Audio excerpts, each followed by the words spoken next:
High বন্ধুরা, good morning. তোমরা সবাই কেমন আছো? আশা করি সবাই খুব ভালো আছো, আর আমিও খুব ভালো আছি। প্রতিদিনই সকালবেলা আমি কাজে যাওয়ার আগে পায়রাগুলো ছেড়ে দিয়ে যাই, সেরকমই আজকেও সকালবেলা পায়রাগুলো ছেড়েছিলাম। আর কিছু পায়রা উড়িয়েছিলাম, বাট তখন পায়রাগুলো যখন উড়ে বসছিল তার মধ্যে একটা পায়রা এসে বসেছে বোমে। এই যে দেখো, আমি এখন ছিপ মারতে যাচ্ছি, সেই পায়রাটা বসেছে ওই যে বোমের একদম সাইডে বসেছে। দেখো কীভাবে ছিপ মারি, তোমাদের লাইভ ভিডিও দেখাচ্ছি আজকে।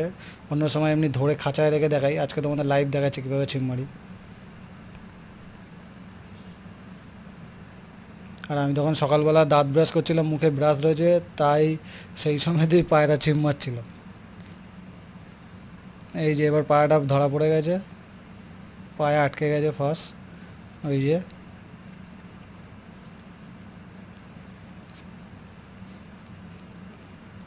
এই যে এবার নামিয়ে ফেললাম, দেখো। আর আমার মুখে দেখো এখনও ব্রাশ রয়েছে, কেননা তখন আমি সকালবেলা কাজে যাবো বলে দাঁত মাজছিলাম। আর প্রত্যেক দিনই আমি সকালবেলা পায়রা ছেড়ে দিয়ে যাই কাজে যাওয়ার আগে। এই যে এখন পায়ের দিয়ে ফাঁসটা ছাড়িয়ে নিচ্ছি।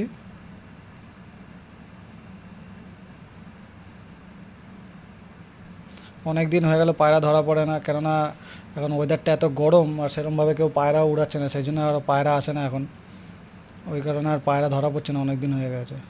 এই যে পায়রাটা দেখো, পাতলা চোখের পায়রা, খুব ডিপ চোখ না, হালকার ওপরে চোখ। এই যে তোমাদের খাঁচায় ছেড়ে দেখাচ্ছে, এই যে দেখো পায়রাটার স্ট্যান্ডিং কোয়ালিটি দেখো, খুব ভালো পায়রাটা। পায়রাটা রেখে দেবো, উড়াবো, কেননা পায়রাটা ঝাঁকে খুব সুন্দর উঠছিল। যাই হোক, ভিডিওটা ভালো লাগলে লাইক কমেন্ট শেয়ার করে দেবেন।